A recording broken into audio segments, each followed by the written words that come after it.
हर नम पार्वती पतये हर महादेवा தென்னாடுடைய சிவனே போற்றி எந்நாட்டவர்க்கும் இறைவா போற்றி கலை நிறை கணபதிக்கு சரணம் சரணம் திருச்செந்தூர் முருகனுக்கு அரோகரம்.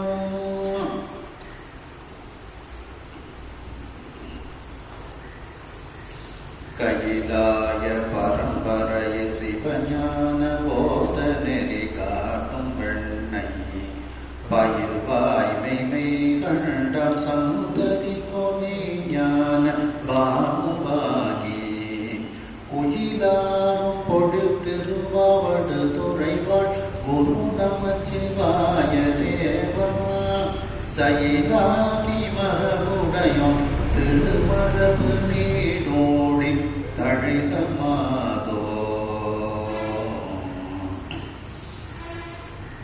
திருவாவடுதுறை ஆதீன ஸ்ரீல ஸ்ரீ குருமகாசன்னிதானம் அவர்கள் பொன்னார் திருவடிகளை வணங்கியும், தருமபுராதீனம் ஸ்ரீல ஸ்ரீ குருமகாசன்னிதானம் அவர்கள் பொன்னார் திருவடிகளை வணங்கியும், தருமபுராதீன ஸ்ரீமத் மீனாட்சி சுந்தர தம்பிரான் சுவாமிகள் பொன்னார் திருவடிகளை வணங்கியும், இந்த திருவிளையாடல் புராணத்தை சிறப்பாக இந்த சிந்தனையை நடத்தி கொண்டிருக்கக்கூடிய கனடாவில் இருக்கக்கூடிய திரு மோகன் பிரேம்குமார் அவர்களுக்கு வணக்கத்தையும் நன்றியும் தெரிவித்துக் கொண்டு உங்கள் அனைவருக்கும் இனிய மாலை நேர வணக்கத்தை தெரிவித்துள்ளேன்.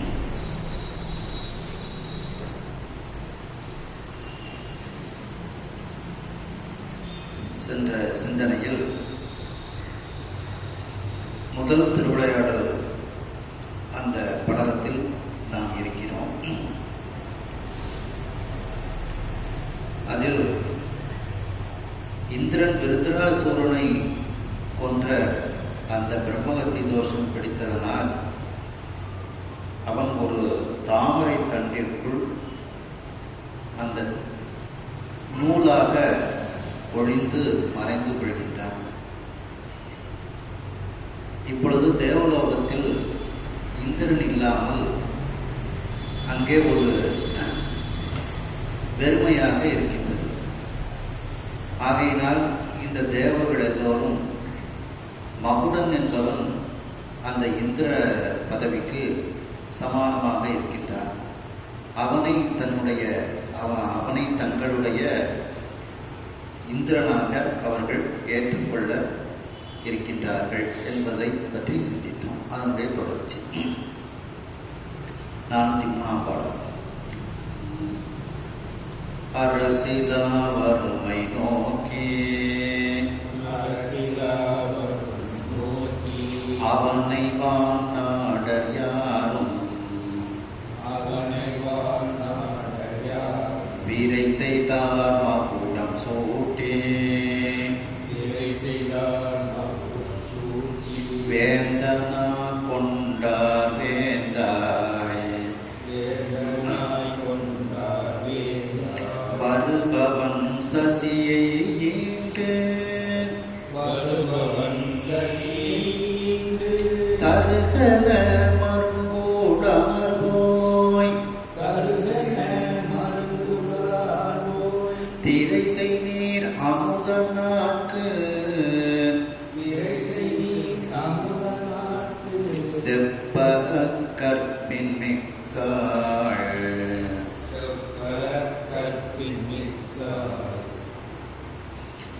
இப்போ இந்திரலோகத்தில் அரசன் இல்லாமல் இந்திரன் இல்லாமல் அது ஒரு வெற்றிடமாக வறுமையாக இருக்கின்றது, வெறுமையாக அது இருக்கின்றது. அதை இந்த தேவர்கள் எல்லாம் பார்த்து நோக்கி அந்த நகுடன் என்பவனை இப்பொழுது அவனை அப்படின்னா அந்த நகுடன் என்பவனை வான்நாடர் யார், அந்த வான்நாட்டில் இருக்கக்கூடிய இந்திரலோகத்தில் இருக்கக்கூடிய அந்த தேவர்கள் அனைவரும் அந்த நகுடனுக்கு திரை செய்தார் சூட்டி, அதாவது வாசனை மிகுந்த அந்த மாலை, விரைன வாசனை, அந்த அந்த வாசனை மிகுந்த மாலை, தாரண மாலை, அந்த மாலையை அவனுக்கு அணிவித்து மகுடம் சூட்டி, அவனுக்கு மகுடம், அந்த கிரீடம், இந்திரனுக்குரிய கிரீடத்தையும் அவனுக்கு சூட்டி வேந்தனாக கொண்டார். அந்த நகுடன் என்பவனை வேந்தனாக அவர்கள் ஏற்றுக்கொள்கின்றார்கள்.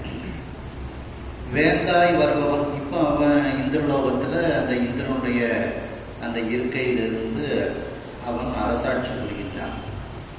அவனுக்கு இப்போ இந்திரனுடைய மனைவி இந்திராணி, அந்த சசியின் மீது ஒரு அன்பு ஏற்பட்டு விடுகின்றது. உடனே அவன் என்ன சொல்றான், சசியை ஈண்டு தருக என. அந்த சசினா இந்திராணி, அந்த சசியை இங்கே கொண்டு வாருங்கள் அப்படின்னுட்டு, தருக என அப்படின்னா கொண்டு வந்து தாருங்கள். அப்போ அந்த அம்மா கற்புடைய பெண், அவர்களாக வரமாட்டார்கள். அதனாலதான் ஈண்டு தருக அப்படின்னா கொண்டு வந்து தாருங்கள் அப்படிங்கிற மாதிரி கேட்கிறாங்க. சசியை ஈண்டு தருக என அப்படின்னு அந்த கூட இருக்கிறவங்களுக்கு உத்தரவு போடுறான் அந்த நகுடன். உடனே மரங்கூடார் போய் பக்கத்தில் இருக்கக்கூடிய அந்த வீரர்கள் எல்லாம் சென்று அந்த சசியினிடத்தில் இவ்வாறு கூறுகின்றார்கள். அந்த சசி எப்படிப்பட்டவள்? திரைசை நீர் அமுது அந்நாட்கு, திரை அலைகளை உடைய நீர், அதாவது பார்க்கடல். திரைசை நீர்னா பார்க்கடல். பார்க்கடலிலிருந்து தோன்றிய அமுதம் எப்படி சிறந்ததோ அது போன்று சிறந்தவள் அந்த இந்திராணி. திரைசை நீர் அமுது அந்நாட்கு, அப்படிப்பட்ட தன்மையை உடைய, அமுதம் போன்ற தன்மையை உடைய அந்த அம்மை. அந்த அம்மை இந்திராணியினிடத்தில் உன்னை அந்த நகுடன் அழைத்து வர சொன்னான் என்று அவர்கள் செப்ப சொன்னவுடன் அந்த உடனே அந்த கற்பின் மிக்காள், அந்த அக்கற்பின் மிக்காள், அந்த கற்புடைய அந்த இந்திராணி இப்பொழுது மிகவும் வருத்தப்பட ஆரம்பிக்கின்றாள். அதாவது அந்த நகுடனுக்கு மகுடம் சூட்டி அவனை இந்திர பதவி கொடுக்கின்றார்கள். அந்த நகுடனானவன் அந்த பிறன்கில் ஆகிய அந்த இந்திராணியை இங்கே அழைத்து வாருங்கள் என்று அவன் கூறுகிறான். திருக்குறள்ல பிறனில் விளையாமை அப்படின்னு ஒரு தலைப்பு இருக்குது. பொன்புயிர்த்த அணைய காட்சி, புண்ணிய புறவன் போய், மின்புயிர்த்த அணையாள் நின்று, விளம்புவாள் இது என்பல் கெட்டே,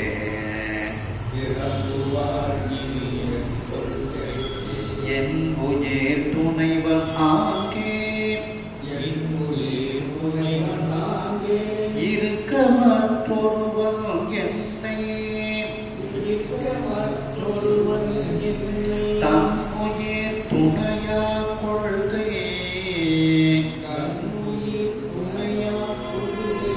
தர்மமோ அடிகள் என்றார்.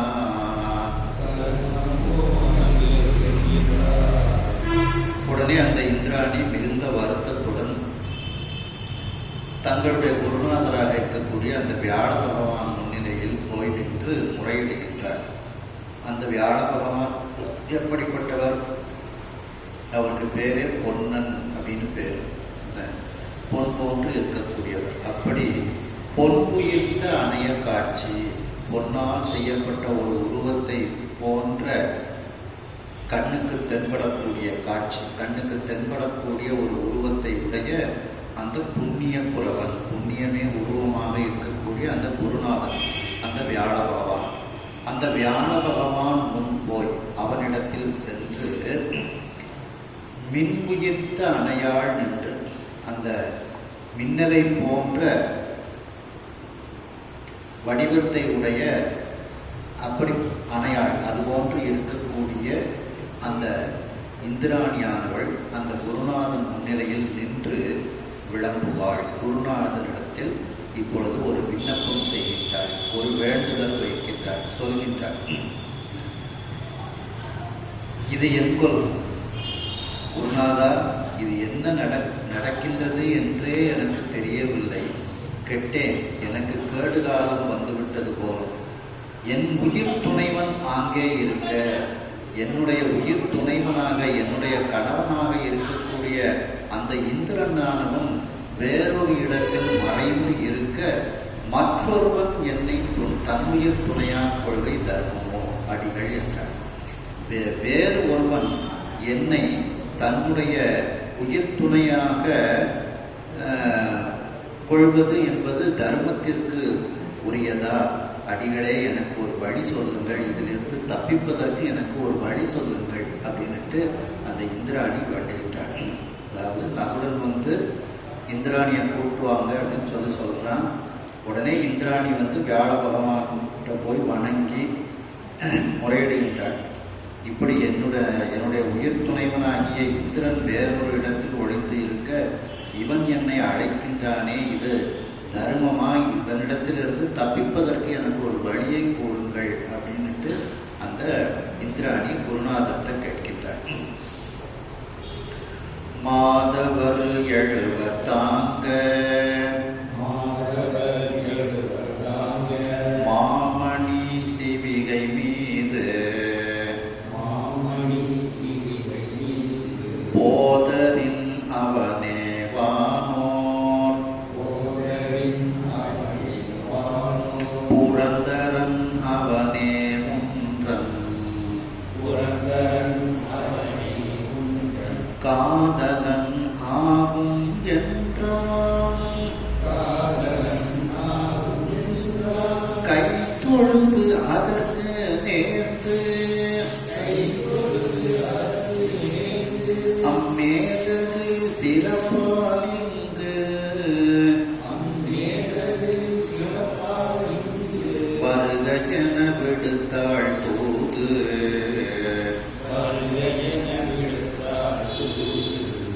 உடனே வியாழ பகவான் ஒரு சூழ்ச்சி பண்றார். இதுல இருந்து இந்த இந்திராணிய தப்பிக்க வைக்கணும் அப்படின்ட்டு அவர் நினைக்கிறார்.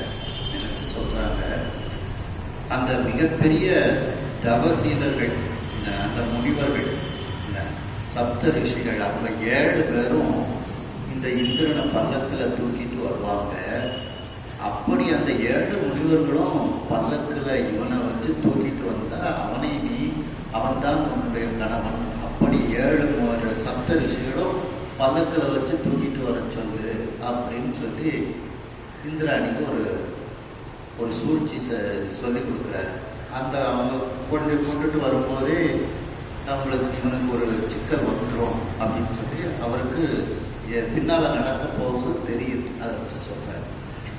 மாதவர் 7 தாங்க, அந்த சப்த ரிஷிகள், அந்த அவர்கள் 7 பேர், மிகப்பெரிய தவத்தை உடைய 7 பேர் பல்லக்கை தாங்க மாமணி சிவிகை மீது, நல்ல மணிகளெல்லாம், உயர்ந்த மணிகளெல்லாம் பதிக்கப்பட்ட பல்லக்கின் மீது போதரின், அவன் அந்த பல்லக்கின் மீது இருந்து உன்னுடைய இடத்திற்கு வந்தால் அவனே வானோர் புரந்தரன், அவன்தான் தேவர்களுக்கெல்லாம் தலைவனாக, தேவர்களை காக்கக்கூடியவனாக இருக்கக்கூடிய இந்திரன் ஆவான். அவனே ஒன்றன் காதலன் ஆவான், அவன்தான் உன்னுடைய கணவன் என்றான். அப்போ கை தொழுது அதற்கு நேர்ந்து, உடனே அந்த குருநாதரை கையால் தொழுது அதற்கு உடன்பட்டு, அவர் சொன்னதற்கு உடன்பட்டு, அதற்கு நேர்ந்ததுன்னா அதற்கு உடன்பட்டு அம்மேதகு சிறப்பால் இங்கு வருக என விடுத்தாள் போது. மேற்கூறியவாறு அந்த 7 ரிஷிகள், அந்த மாதவத்தை உடையவர்கள் 7 பேர் சுமந்து வருமாறு பல்லக்கில், அப்படிப்பட்ட சிறப்போடு நான் இருக்கக்கூடிய இடத்திற்கு அந்த நகுடன் என்பவனை வரச் சொல் அப்படின்னு சொல்லி வந்திருப்பவர்களிடத்தில் பதில் சொல்லி அனுப்புகின்றாள் இந்திராணி. வருக என விடுத்தாள், தூது விடுக்கின்றாள். அந்த மிகப்பெரிய தவத்தை உடைய அந்த 7 பேர் யாரெல்லாம் அப்படின்னா, அகத்தியன், அங்கீரசன், கௌதமன், காசிபன், புலத்தியன், மார்க்கண்டேயன், வசிஷ்டன் அப்படின்னு 7 முனிவர்கள். அகத்தியன், அங்கீரசன், கௌதமன், காசிபன், முலத்தியன், மார்க்கண்டேயன், வசிஷ்டன் அப்படி 7 முனிவர்கள். இந்த 7 முனிவர்களும் அந்த பல்லக்கை தாங்கி வரணும். அந்த பல்லக்கில் நகுடன் உட்கார்ந்து வரணும். அது இந்திரன் ஒருவனால தான் இவர்கள் இந்திரன் மிகப்பெரிய தவத்தை உடையவங்கிறதுனால இந்த 7 முனிவர்களும் அவனுக்கு கட்டுப்படுவாங்க. மற்றவர்கள்னா இந்த முனிவர்களை மதிக்கவும் தெரியாது அவங்களுக்கு. அதனால இந்த ஒரு சூழ்ச்சியை இவர் சொல்லிவிடுறார். மனிதரின் மகவான் ஆகி வருபவன் சிவிகை தாங்கும் புனித மாதவரை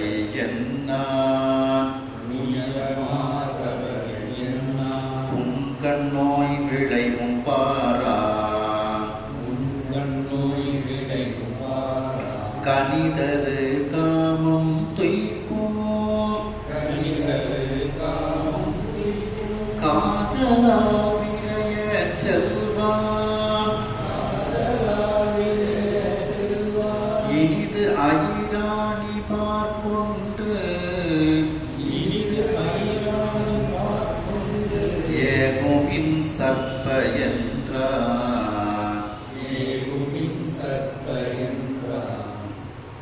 அப்படி மனிதரில் மகவானாகி வருபவன், அந்த மனிதர்களிலிருந்து மகவான் இந்திரனாகி வரக்கூடியவன் அந்த நகுடன்.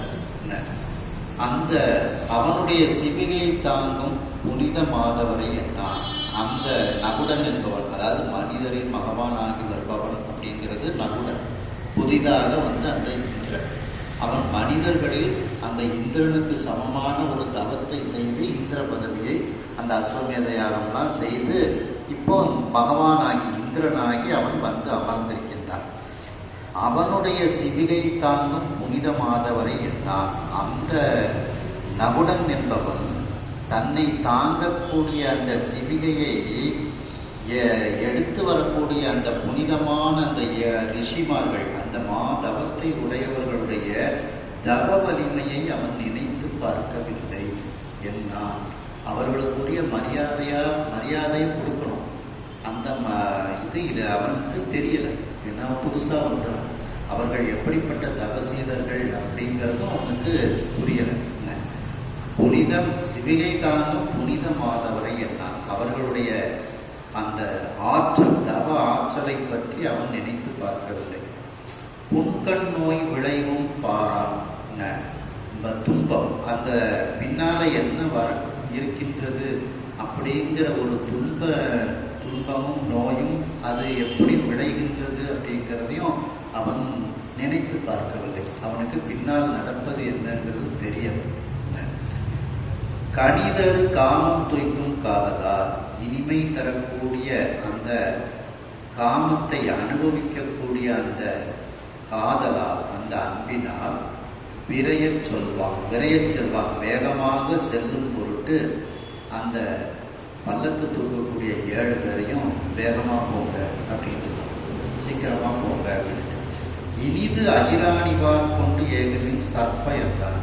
இனிமையான அந்த ஐராணினா இந்திராணி, அந்த இனிமையான இந்திராணியின் இடத்தில் என்னை கொண்டு சேருங்கள் வேகமாக. சர்ப்பன வேகமாக அர்த்தம். சர்ப்பங்கிறது வடமொழி சொல். அது ஓரளவு தமிழ்லையும் வருது. சரக்க இக்கதம் திறப்பிமினே அப்படின்னு வருது பார்த்தீங்களா. அந்த சர்ப்பங்கிறது தான் சரக்கன்னு வந்தது, வேகமாக அப்படின்ட்டு. அப்போ அந்த நகுடன் அந்த பல்லக்கு தூக்கக்கூடிய அந்த 7 முனிவர்களுடைய தவ ஆற்றலை பற்றி அவன் சிந்திக்கவில்லை. அவர்கள் எப்படிப்பட்டவர்கள், எவ்வளவு உயர்ந்தவர்கள் என்பதை பற்றி சிந்திக்கவில்லை. காமம் அவனுடைய கண்ணை மறைத்தது. ஆகையினால் அந்த பல்லக்கு தூக்கக்கூடிய அந்த ரிஷிமார்களை அவன் வேகமாக ஐராணியின் இடத்தில் இந்திராணியின் இடத்தில் என்னை கொண்டு சேர்ப்பீர்களாக அப்படின்னு வேகமாக போங்க அப்படின்னு சொல்லி அதட்டது மாதிரி அதட்டுறான். சர்ப்ப ஏகுவின் சர்ப்ப என்றார். ஒரு அதட்டல் தான் என்ன. அப்படி அதட்டின உடனே அகத்திய முனிவருக்கு கோபம் வந்தது. சர்ப்பமாக எனமுன் கொம்பு தாங்கி முன் நடக்கும் தென்றல் வெப்பனா முனிவன் சாபம் விளைத்தனன் விளைத்தலோடும் பொற்பமாசுனமே ஆகி போயினான் அறிவிலாத அற்பரானவர்க்கு செல்வம் அல்லது பகை வேறு உண்டோ?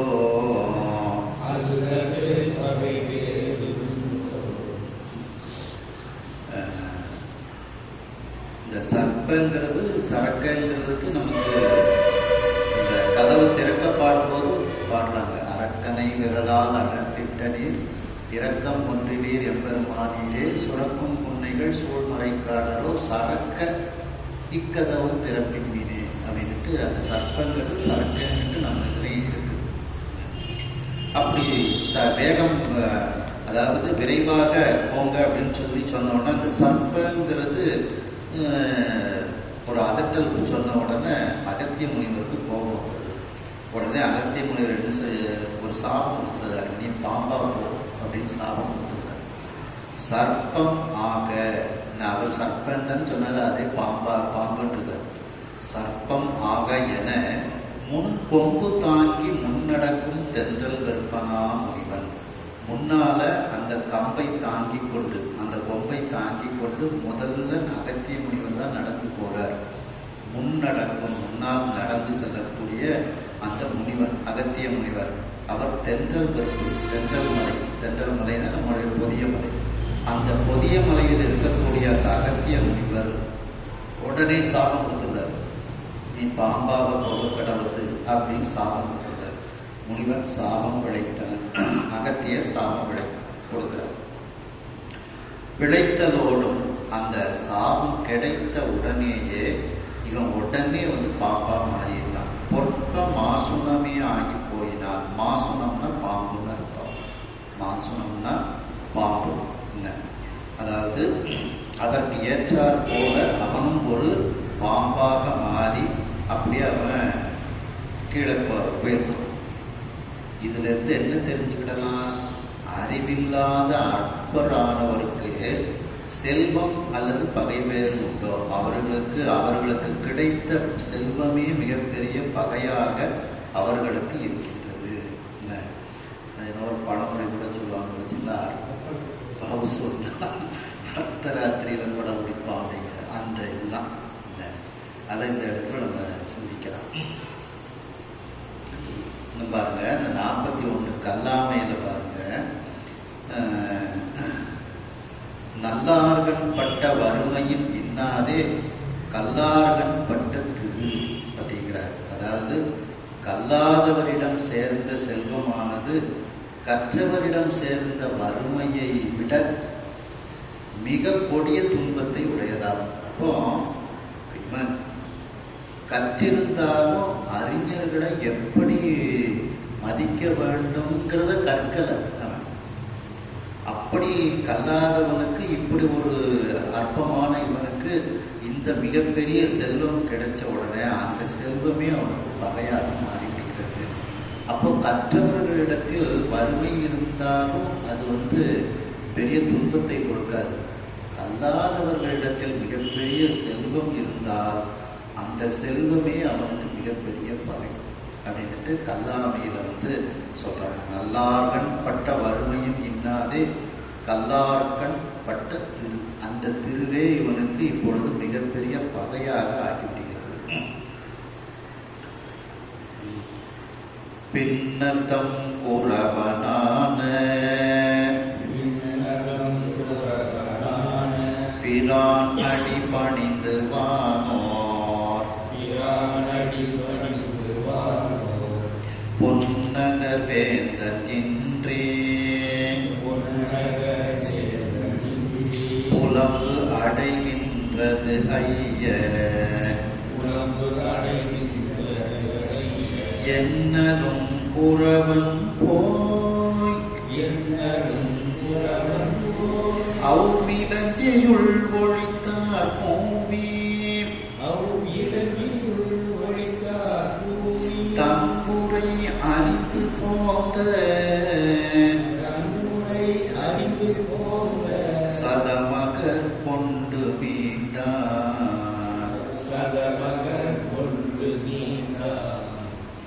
பின்னர் தம் குறவனான அந்த இப்போ தேவர்கள்லாம் ஒன்றாக கூடி விடுகின்றார்கள்.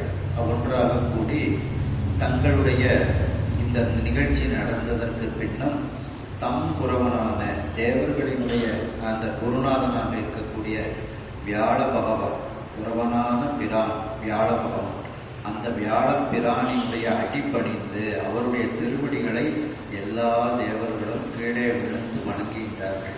வணங்கி வானோர் பணிந்து வானோர் அந்த தேவர்கள் பொன்னகர் வேந்தன் இன்றி புலம்பு அடைகின்றது ஐய. பொன்னகர்னா அந்த இந்திரலோகம். அந்த இந்திரலோகம் வேந்தன் இன்றி, இந்திரன் இல்லாமல், அரசன் இல்லாமல் புலம்பு அடைகின்றது ஐய. தனிமை துயர். புலம்புன்னா தனிமை துயரம். இப்படி ஒரு துயரத்தை அடைந்து கொண்டு இருக்கின்றது ஐயனே அப்படின்ட்டு அவர்கள் வேண்டுகின்றார்கள் தங்களுடைய குருநாதனாகிய வியாழ பகவானிடத்தில். என்னதும் என்று தேவர்கள் அந்த குருநாதனிடத்தில் விண்ணப்பம் செய்கின்றார்கள். உடனே புறவன் போய் அந்த வியாழ பகவான் சென்று அந்த இந்திரன் ஒரு குளத்துக்குள்ள தாமரை அந்த தண்டுக்குள்ள அந்த நூல் போல ஒழிஞ்சிருக்கான் பார்த்தீங்களா, அந்த இடத்துக்கு போறாங்க. புறவன் போய் அவ்விலஞ்சியுள், இலஞ்சின்னா குளம்னு அர்த்தம், இலஞ்சின்னா குளம், அந்த குளத்தங்கரைக்கு போய் ஒளித்தார் கூவி, அங்கு ஒளிந்து இருக்கக்கூடிய இந்திரனை கூவி அழைக்கின்றார். நீ வெளியே வா அப்படின்ட்டு கூவி அழைக்கின்றார். தன்முறை அறிந்து, அந்த குருநாதன் தான் நம்மை அழைக்கின்றார் அப்படிங்கிறது தெரிந்து கொள்கின்றார். அப்போ சரி, குருநாதர் கூப்பிடும்போது நம்ம போகாம இருக்க முடியாது, ஏற்கனவே குருநாதனை மதிக்காதனால தான் இவ்வளவு சிக்கல் வந்துச்சு அப்படின்னுட்டு தன்முறைனா தன்ன அந்த இடத்துல குரு, அந்த குருநாதனுடைய வார்த்தை நம்ம குருநாதர் தான் கூப்பிடுகின்றார் என்பதை அறிந்து போந்த, வெளியே வந்த அந்த சதமகன் கொண்டு மீண்டான். அந்த சதமகனாகிய இந்திரன் வேள்வி, அந்த வேள்விக்கு வேள்வி, நிறைய வேள்விகளை எல்லாம் செய்து அந்த இந்திரன், அதனால அவனுக்கு பேர் சதமகன், மகன் பேர். அப்படி அந்த வேள்விக்கு உரியவனாக இருக்கக்கூடிய அந்த இந்திரனை அழைத்து கொண்டு அந்த குருநாதன் இப்பொழுது செல்கின்றார். அதாவது அந்த நகுடனுக்கு அகத்திய முனிவர் பாம்பாக மாறுமாறு சாபம் கொடுத்து விடுகின்றார். பிறகு அந்த மாணவர்கள் எல்லோரும் வியாழ பகவானிடத்தில் தேவலோகம் இந்திரன் இல்லாமல் மிகவும் துன்பத்தை அடைகின்றது என்று வேண்டுதல் வைக்கின்றார்கள். உடனே அந்த குருநாதனாகிய வியாழ பகவான் அந்த இந்திரன் ஒளிந்து இருக்கக்கூடிய அந்த குளத்திற்கு சென்று இந்திரனை அழைக்கின்றார். இந்திரனும் தன்னுடைய குருநாதர் கூவி அழைக்கின்றார். இந்திரனும் தன்னுடைய குருநாதர் அழைக்கின்றார் என்று தெரிந்து கொண்டு வெளியே வருகின்றார். அந்த இந்திரனை அழைத்துக் கொண்டு இப்பொழுது செல்கின்றார் அந்த வியாழ பகவான்.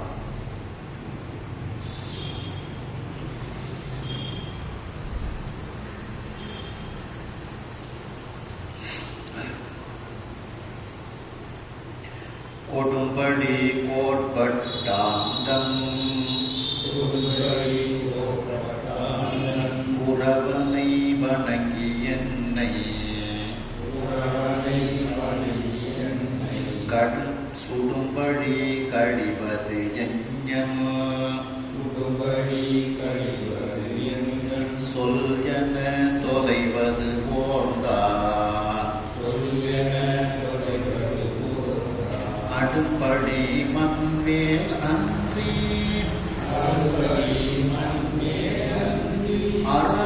நீ வேட்டைக்கு என்ன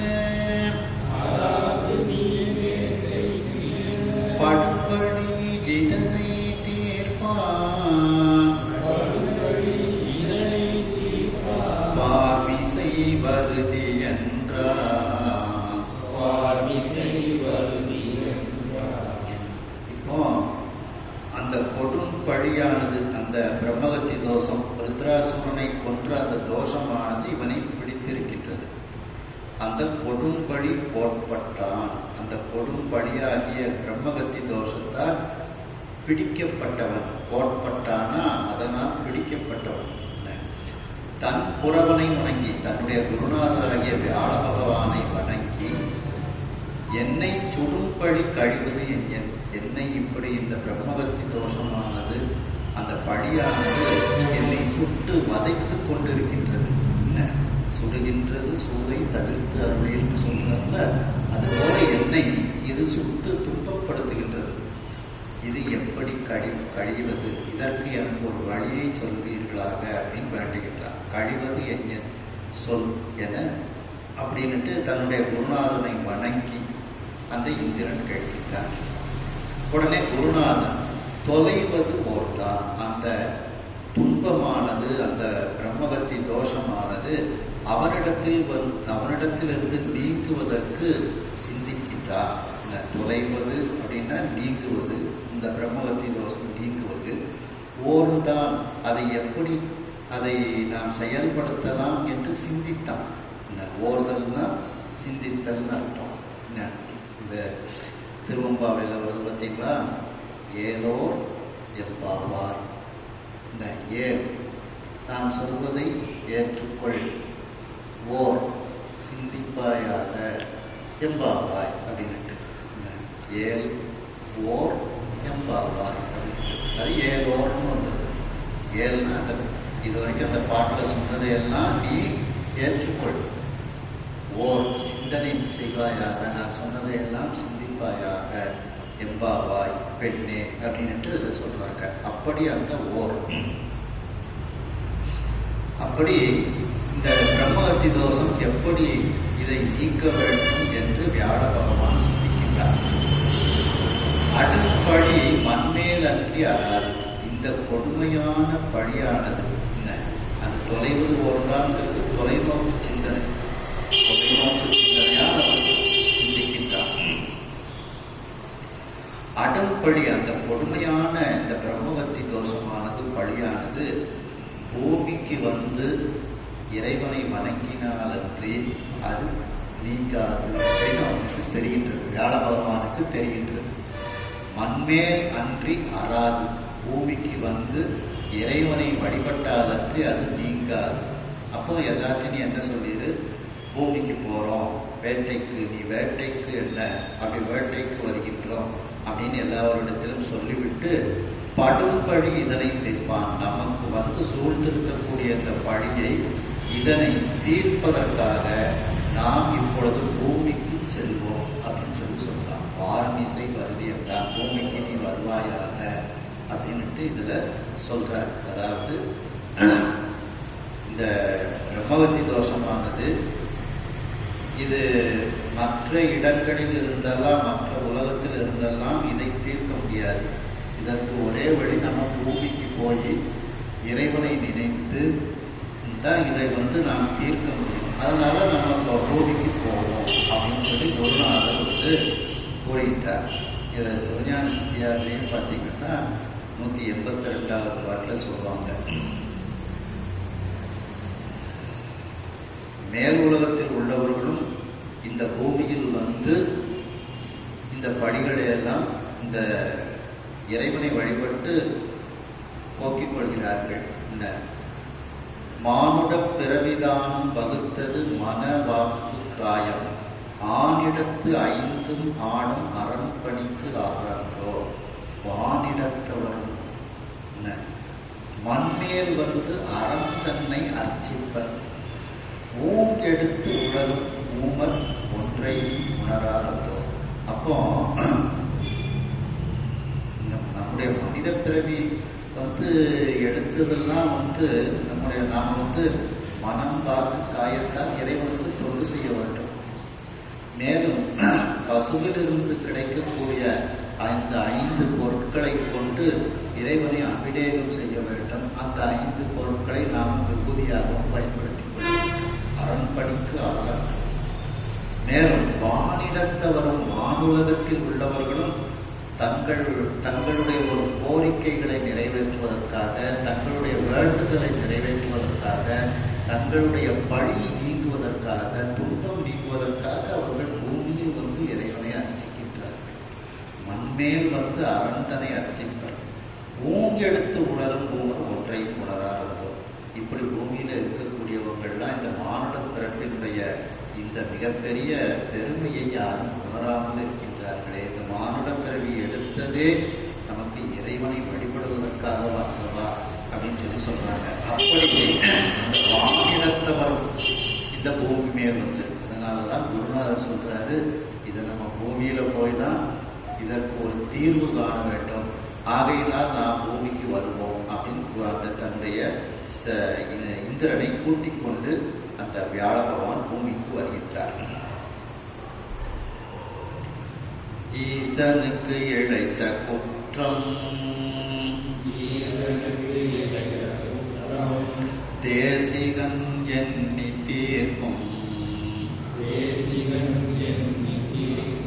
தேசிகற்கு இழைத்த குற்றம்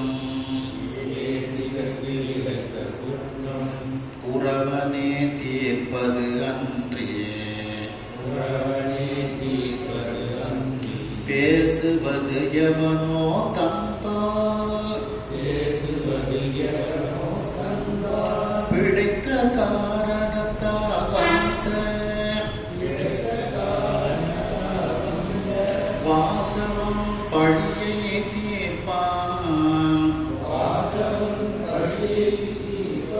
உறவனே வழியும் கூற.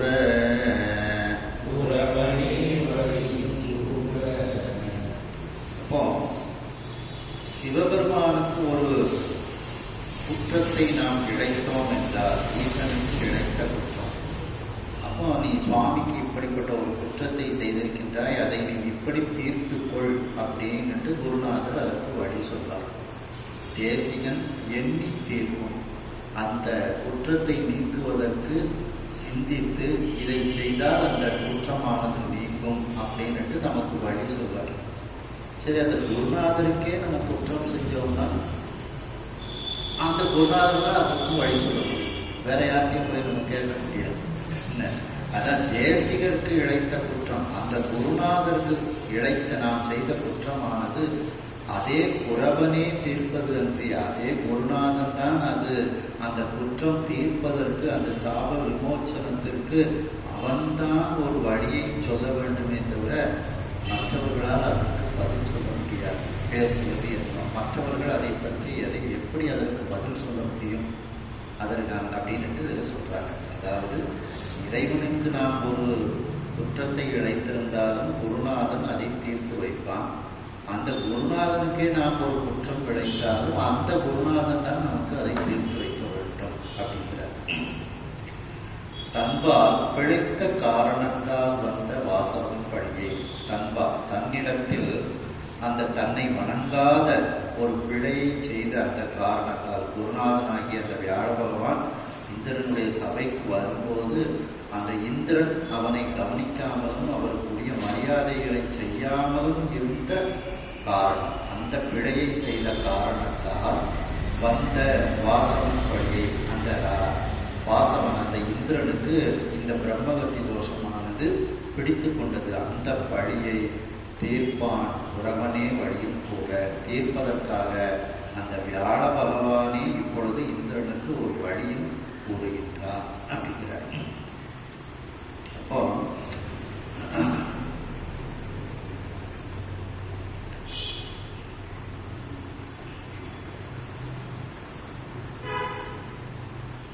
இந்த சமணர்கள்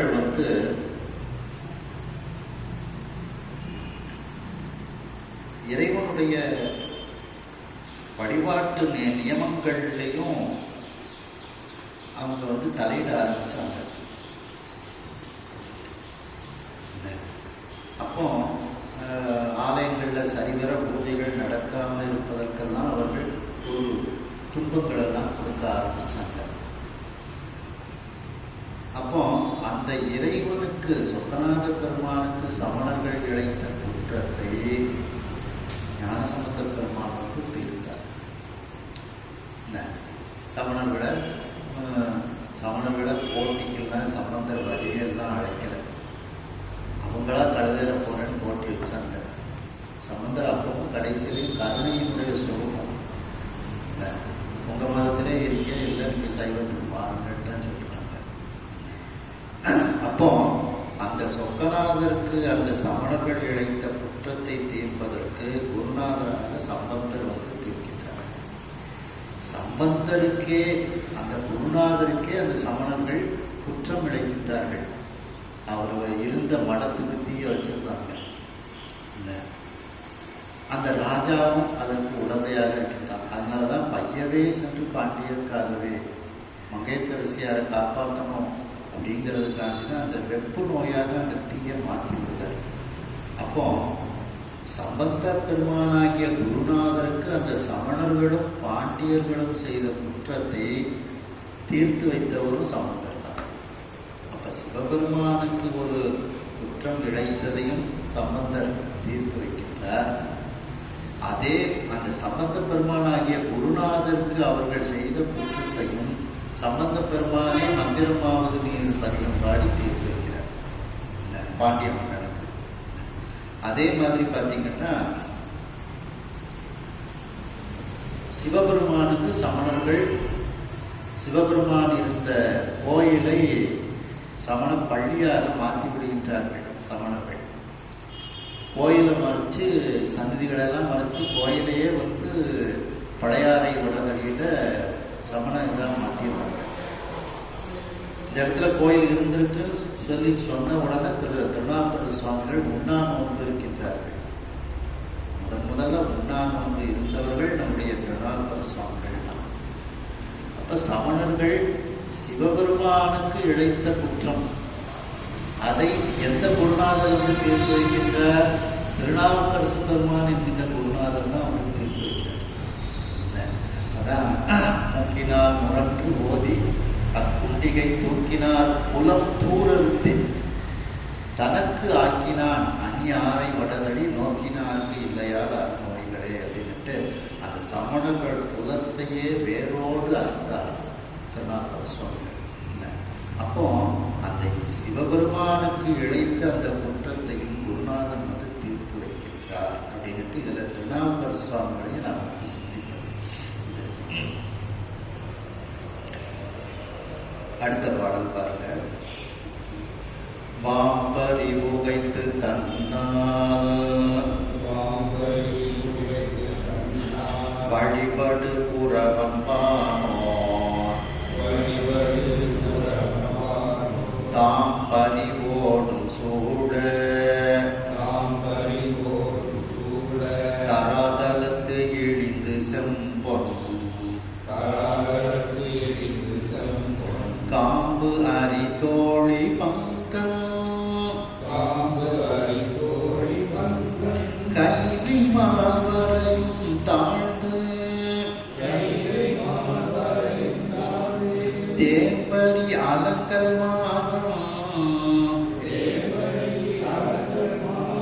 தென் திசை நோக்கி செல்வான். வாம் பறி உகைத்து, வாம்னா வாவும் தாவும் அர்த்தம். அப்படி தாவக்கூடிய அந்த குதிரையை அவன் செலுத்தி கொண்டு அந்த குதிரையின் மீது அமர்ந்து கொண்டு இந்திரன் செல்கின்றான். தன்னால் வழிபடு குறவன், அவனால் வழிபடக்கூடிய அந்த குறவனாக இருக்கக்கூடிய வியாழ பகவானும் இந்திரனோடு செல்கின்றார்கள். வானோர்களும் இந்திரனோடு செல்கின்றார்கள். அப்போ குருநாதர், தேவர்கள், இந்திரன் இவ்வளவு பேரும் அந்த ஒரு கூட்டமாக தாம் பறிவோடும் சூழ இந்திரன் மீது மிகுந்த பாசத்தோடு, இந்த இந்திரனுக்கு எப்படியாவது இந்த பழி நீங்கிவிட வேண்டும், இந்த பிரம்மகத்தி தோஷம் போக வேண்டும் என்று அன்போடு குருநாதனும் சூழ்ந்து வருகின்றார். தேவர்களும் சூழ்ந்து இந்திரன் குதிரை மீது தாவுகின்ற அந்த குதிரை மீது ஏறி வருகின்றார். எல்லோரும் சொல்ற தராதலத்து எழுந்து இந்த பூமிக்கு அவர்கள் வருகின்றார்கள். செம்பொன் காம்பு அரி தோழி மங்கள், சிவந்த பொன் போன்ற மூங்கிலை ஒத்த, காம்புன்னா மூங்கில், அரி மூங்கிலை போன்ற தோள்களை உடைய உமாதேவியார். தோழினா உமாதேவியார். அப்படி அதாவது சிவந்த பொன் போன்ற மூங்கில் போன்ற தோள்களை உடைய உமாதேவியாரை ஒரு பாகமாக கொண்ட சிவபெருமான் அப்படிங்கிறார் பங்கன். அவன் இருக்கக்கூடிய அந்த கையிலை மால் வரையும் தாழ்ந்து முதல்ல அப்படியே கைலாயத்தில் வந்து சுவாமியை வணங்குதாங்க. இந்த பிரம்மகத்தி தோஷம் எந்த தலத்துக்கு போனால் நீங்க போகுது அப்படின்னு ஒவ்வொரு தலையாத்திரையாக அவங்க செஞ்சுக்கிட்டு வர போறாங்க. இப்போ முதல்ல கையிலை மால் வரையும் தாழ்ந்து கைலாயத்தில் போய் அந்த கைலாயநாதரையும் அந்த அம்பிகையையும் கௌரி அம்பிகையையும் அவர்கள் தாழ்ந்து வணங்குகிறார்கள். உடனே அங்கே இறைவனுடைய அருளை பெற்றுக்கொண்டு அந்த தேம்பரி அலங்கல் மார்பன், தேன் பொருந்திய, தேன்னா தேன் பொருந்திய, அலங்கல்னா மாலை, அந்த மாலையை அணிந்த மார்பை உடைய இந்திரன் நேரா தென் திசை நோக்கி செல்வான். நேரியா நம்ம தெற்கு பகுதி, அந்த தெற்கு பகுதியை நோக்கி அங்கேருந்து கைலாயத்திலிருந்து அப்படியே அவங்க புறப்பட்டு வராங்க. யாரெல்லாம்?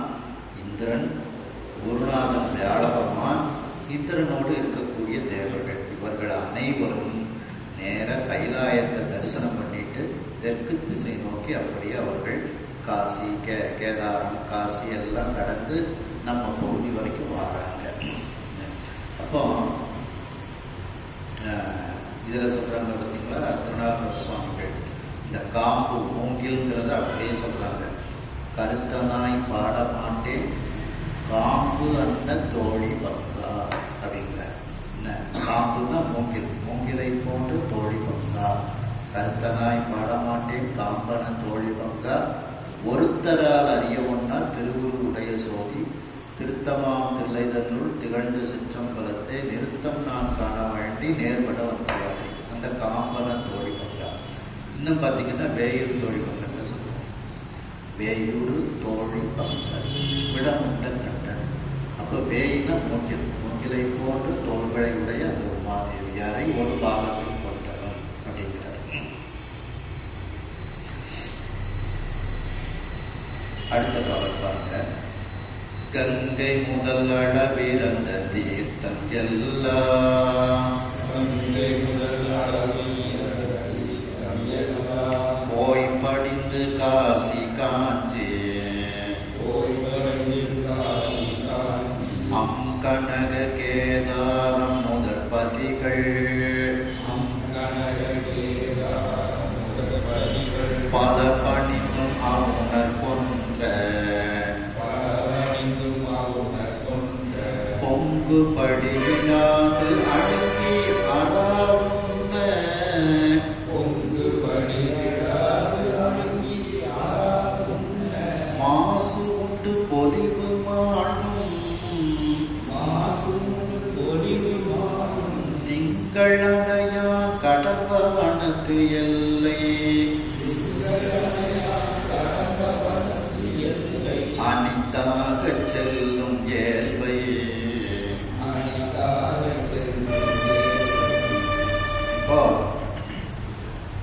அப்படியே கைலாயத்திலிருந்து கங்கை முதல் அளவிறந்த தீர்த்தம் எல்லாம் போய் படித்து வழியில மதுரை வரைக்கும் இருக்கக்கூடிய, கங்கையிலிருந்து மதுரை வரைக்கும், இந்த மதுரை தான் நமக்கு அவங்களுக்கு தோஷம் நீங்கக்கூடிய எண்டு பாயிண்ட் தான். அப்போ அந்த கங்கை முதல் அனைத்து தீர்த்தங்கள், அளவிறந்த எண்ணிக்கையில்லாத தீர்த்தங்கள் எல்லாம் குளிக்கிறான். இந்த பிரம்மகத்தி தோஷம் போகல. சரி, தீர்த்தத்தில் மட்டுமா குளிக்கிறான்? காசி, காஞ்சி, கேதாரம் முதல் பதிகள் பதம் பணித்தம். அப்படி அந்த காசி, காஞ்சி, கேதாரம், கனக கேதாரம் அப்படியே பொன்போன்று இருக்கும். அழகிய பொன்போன்று இருக்கக்கூடிய அந்த கேதாரம், அந்த பனி படர்ந்து இருக்கும். சூரியன் வரும்போது அப்படியே தங்கம் போல ஜொலிக்கும். அது எப்படி கைலாயம் வரை ஜொலிக்கும், அது போல கேதாரமும். அப்படி அந்த கேதாரத்தை சுற்றியுள்ள மலைகள்லாம் அப்படி தோன்றும். அப்படி அந்த அழகிய பொன்போன்ற அந்த கேதாரம் முதல் எல்லா தலங்களையும் பல தலங்களை இவன் பணித்து வருகின்றான். ஒரு இடத்துலயே அவனுடைய தோஷம் நீங்கிறது. இப்போ அவுணர் கொன்ற பொங்கு பழி விடாது அழகிய, அவுணன்னா விருத்ராசுரன், அந்த அசுரன், அந்த விருத்ராசுரனை கொன்ற அந்த பழி பொங்கிக் கொண்டே இருக்கிறது, அவனை துன்பப்படுத்தி கொண்டே இருக்கின்றது. அது பொங்கு பழி விடாது அழுங்கி, விடாது அவனை அழுங்கி அவனை துன்பப்படுத்தி கொண்டே இருக்கின்றது அந்த பிரம்மகத்தி தோஷம். இதனால் தொடர்ந்து துன்பப்படுத்துறதுனால அவனுடைய உடம்பு எப்படி ஆகிவிட்டது என்றால், அந்த ராகுகேது அந்த கிரகணம் பிடிக்குது பார்த்தீங்களா, அது போல அந்த அராவுண்ண அந்த கேதுங்கிற பாம்பு விழுங்கிய அந்த மாசு, அதை கொண்டு மாசு உண்டு, அதனால் அந்த சந்திரனுடைய ஒளி எப்படி மறைந்து போகின்றதோ அப்படி பொலிவு வாழ்வும், அந்த பொலிவு எப்படி நீங்கி விடுகின்றதோ அப்படிப்பட்ட சந்திரன் திங்கள் அணையான். அந்த சந்திரன் கிரகண நேரத்தில் எப்படி ஒளி இழந்து அது இருக்கின்றதோ அதுபோல இவனும் இந்த இந்திரனும் தன்னுடைய பொலிவு இழந்து இருக்கின்றான். இந்த பிரம்மகத்தி தோஷத்தின் காரணமாக பொலிவு இழந்து இருக்கின்றான். அப்படிப்பட்ட அணையான், திங்கள் அணையான், அந்த கிரகண நேரத்தில் இருக்கக்கூடிய சந்திரனை போன்று பொலிவு இல்லாது இருக்கக்கூடிய அந்த இந்திரன், அவன் கடம்பவனத்து எல்லை அனித்தாக செல்லும் நேரி அங்கேருந்து நம்ம மதுரைக்கு வந்துருந்தாங்க. கடம்பவனம்னா மதுரை. அந்த கடம்பவனத்தினுடைய எல்லைக்கு பக்கத்தில், அனித்தாக அப்படின்னா பக்கம்னு அர்த்தம், அனிமை அண்மை அப்படிங்கிறது. அப்படி அனித்தாக செல்லும் நேர்வை, இந்த கடம்பவனத்தினுடைய எல்லைக்கு பக்கத்தில் வரக்கூடிய நேரத்தில் அவனிடத்தில் அதிசயம் நிகழ்கிறது. இப்ப இந்த தீர்த்தங்கள்லாம் அளவில்லாத தீர்த்தங்கள் நிறைய இருக்கு நமக்கு. இந்த திருமுறைகள் திருநாவுக்கரசர் சுவாமிகள் சொல்றாங்க பார்த்தீங்களா, ஏவி இடக்கடல் இடைப்பட்டு இழைக்கின்றேனை இப்பிறவி அறுத்து ஏற வாங்கியாங்கே கூவி அமருலகு அனைத்தும் உறுதி போக குறியில் அருகுணத்து ஆண்டு கொண்டார் போலும் தாவி முதல் காவிரி நல் யமுனை கங்கை சரஸ்வதி பொற்றாமரை புட்கரணி கோவியோடு குமரி ஒரு தீர்த்தம் சூழ்ந்த குழந்தை கீழ் போட்டத்தையும் கூத்தனாரே. அப்படி வர்ற வழியில நிறைய தீர்த்தங்கள் எல்லாம் குளிச்சுக்கிட்டே வர்றாங்க. முதல்ல ஏதாவது ஒரு தீர்த்தத்துல குளிச்சு இது நீங்கிச்சுனாலும் இவ்வளவு தலதரிசனம் கிடைச்சிருக்காதுல்ல, சுவாமி அதுக்காண்டி கூட வச்சிருப்பாரு. அதனாலதான் நிறைய தலதரிசனம் நம்ம பண்ணணும், முக்கியமான தீர்த்த கட்டங்கள்ல குளிக்கணும். அப்படி அவன் அந்த கைலாயத்திலிருந்து மதுரை வரைக்கும் உள்ள அனைத்து தலங்களை தரிசனம் செய்து தீர்த்தங்களை குளித்து வருகின்றான். இந்த கடம்பவனத்திற்கு வரும்போது அவனுடைய உடலிலிருந்து அந்த பிரம்மகத்தி தோஷமானது நீங்குகிறது. தொடுத்த பழி வேறு ஆகி விடுத்து அகன்றது,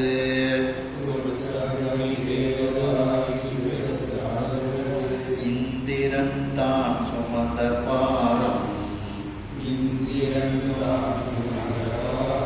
விடுத்தவன் ஒத்து அளவிறந்த மகிழ்வு எய்தே,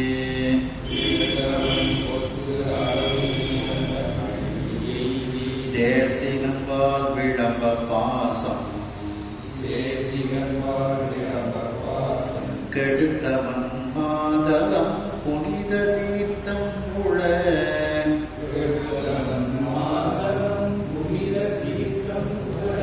இவன் நமக்கு கிடைத்தல் வேண்டும்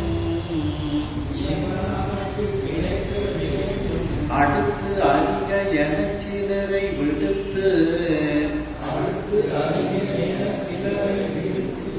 அவ்வேளா நிலை நின்று அப்பா செல்வார்.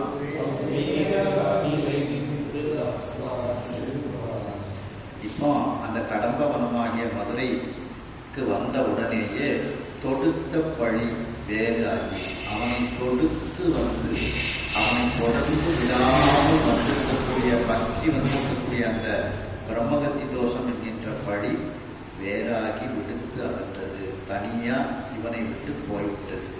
வேறாகி இடத்திலிருந்து வேறாகி இவனை விடுத்து அது போய்விட்டது, விடுத்து அகன்றது.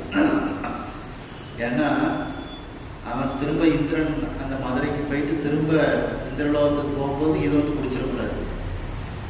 திருவிடைமருதூர் வந்து அப்படி ஒன்று இருக்கு. அந்த பிரம்மகத்தி தோஷம்ங்கிறது ஒரு வாசல்ல இருக்கு. நம்ம அந்த கோபுர வாசல்ல போயிட்டு அந்த கோபுர வாசல்ல திரும்ப வரக்கூடாது. வேறு ஒரு கோபுர வாசலோட தான் வரணும். அந்த திருவிடைமருதூர்ல அப்படி ஒரு சம்பிரதாயம் இருக்கு. அதனால இவனை விட்டதும் அல்லாம அது எங்கேயோ போயிட்டு அதான் விடுத்து அகன்றது. வேறாகி இவனிடத்திலிருந்து வேறாகி திரும்ப இவனை பிடிக்காத ஒரு இடத்துக்கு அது போய் விடுத்து அகன்றது. இந்திரன் தான் சுமந்த பாரம் விடுத்தவன் விட்டு. அந்த இந்திரன் வந்து அவன் இதுவரைக்கும் அந்த சுமந்த அந்த பிரம்மகத்தி தோஷ பாரமானது அவனை விடுத்து போனது. அதை அனுபவிக்கின்றான். அது ஒத்து அளவிறந்த மகிழ்வியை அவனுக்கே தெரிஞ்சது. உடம்புல உள்ள அந்த பொலிவுகள் எல்லாம் வந்துருது. பழைய பொலிவெல்லாம் அவனுக்கு வந்துருது. இழந்த பொலிவுகள் எல்லாம் வந்தவுடனேயே இந்த தோஷம் நமக்கு நீங்கிவிட்டது தெரிந்து கொள்கின்றான்.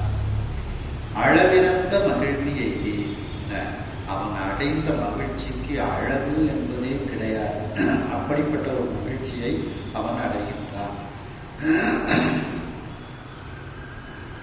தேசிகன் பால் விளம்ப உடனே தன்னுடைய குருநாதராகிய வியாழ பகவானிடத்தில் அவன் சொல்லிட்டான். இந்த இடத்துல எனக்கு நிவர்த்தி கிடைச்சிருக்கு அப்படின்னு சொல்லி சொல்றான். உடனே பாசம் கெடுத்தவன்னா பந்த பாசங்களை எல்லாம் நீக்கியவன் அந்த வியாழ பகவான். உடனே அவன் என்ன சொல்லிட்டான், இந்த இடத்துல உனக்கு இந்த தோஷம் விலகியிருக்கல, இந்த இடத்துல ஒரு மிகப்பெரிய புனிதமான ஒரு தலம் இருக்க வேண்டும், புனிதமான ஒரு தீர்த்தம் இருக்க வேண்டும்.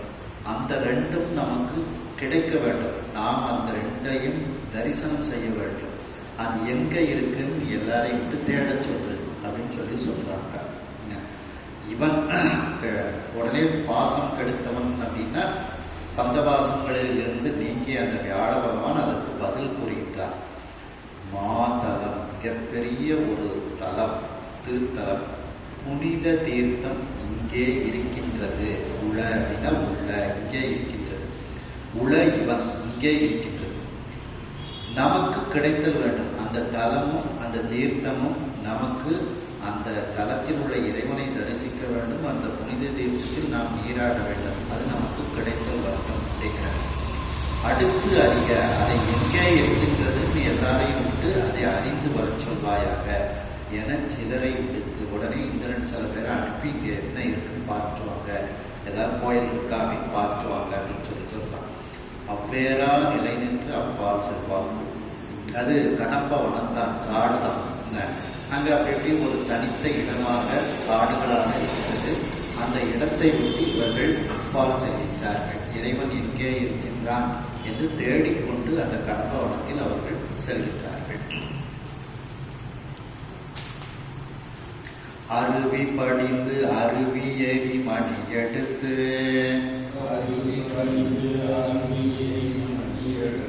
பாறையில் இட்டு அருவி நீர் தோய், கருவிரல் கொய்து அலர் சூட்டி கனி ஊட்டி,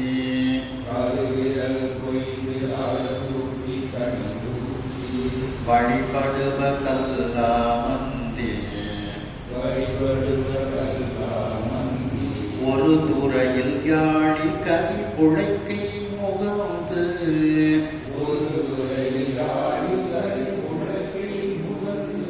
ஒன்றற்கு ஒன்று ஊட்டி மூட்டி, பருவன பொலிமுலை பால் புல்வாய் கன்று,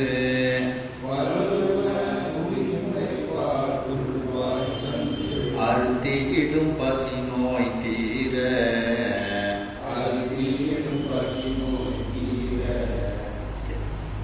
அதாவது அந்த இடத்தை எல்லாரும் பார்க்கின்றார்கள். அங்கே செல்கிறார். அற்புதங்கள் எல்லாம் நடக்கின்றது.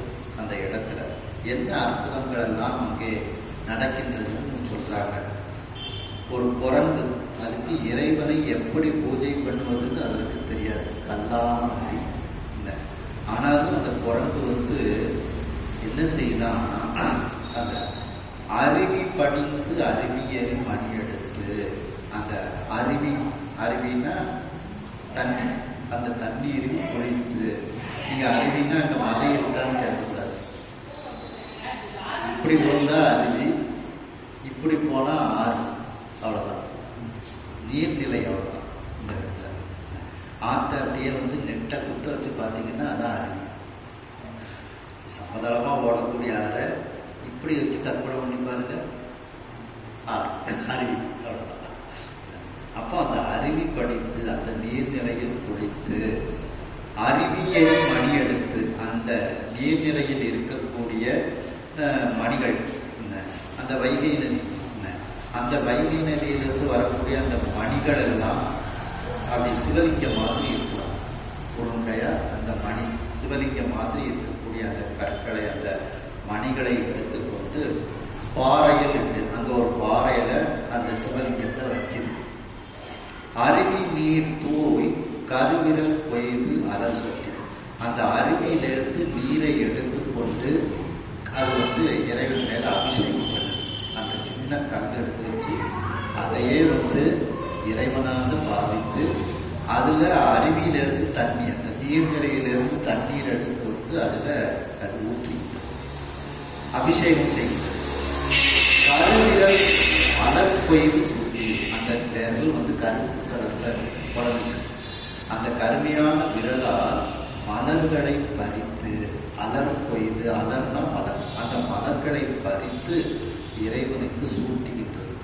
அங்கே மரத்துல கனிகள்லாம் இருக்குது, அதுல ஏதாவது ஒரு கனிகளை அந்த இறைவனுக்கு ஊட்டி நைவேத்தியம் செய்து வழிபடுவ கல்லாமதி. இப்படி அந்த குரங்குகள்லாம் அங்கே வழிபாடு செய்கின்றது, இறைவனை வழிபாடு செய்கின்றது. இதை அவர்கள் பார்க்கின்றார்கள்.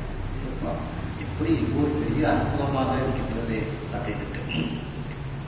ஒரு துறையில், அதே அந்த நீர்த்துறையில் ஒரு பக்கத்துல யாழி கரி உழைக்கை முகந்து ஒன்றுக்கு ஒன்று ஊட்டி ஊட்டி பருவம். யாழி அப்படிங்கிறது ஒரு மிருகம், கரிங்கிறது யானை.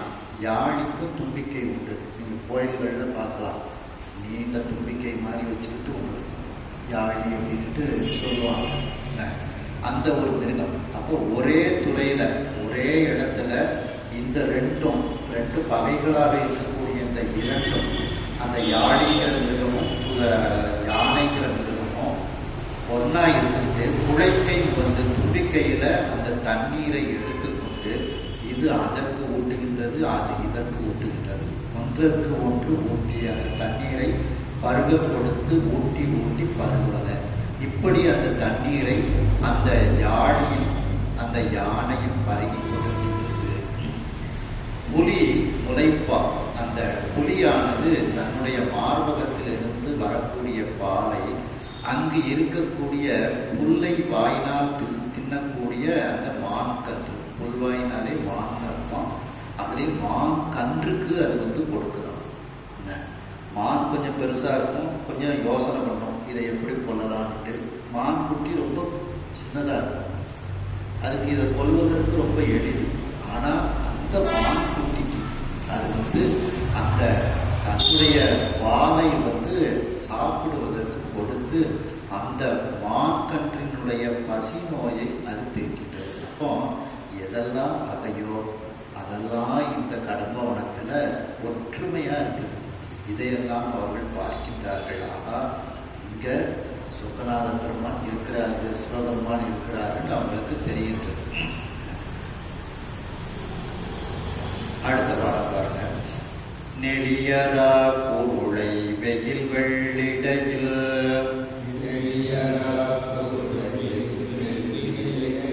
கிடந்து உயங்கி நெடிய புல் ஏறு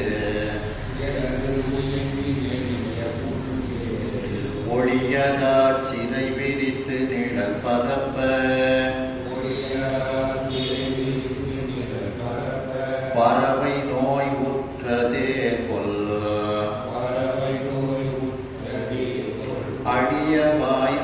அச்சோ என்று ஓதியல்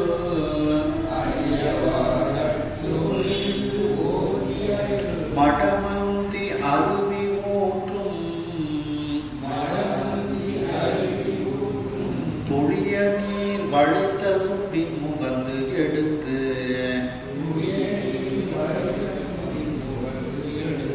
கருங்கையினால் சொரிவமாதோ.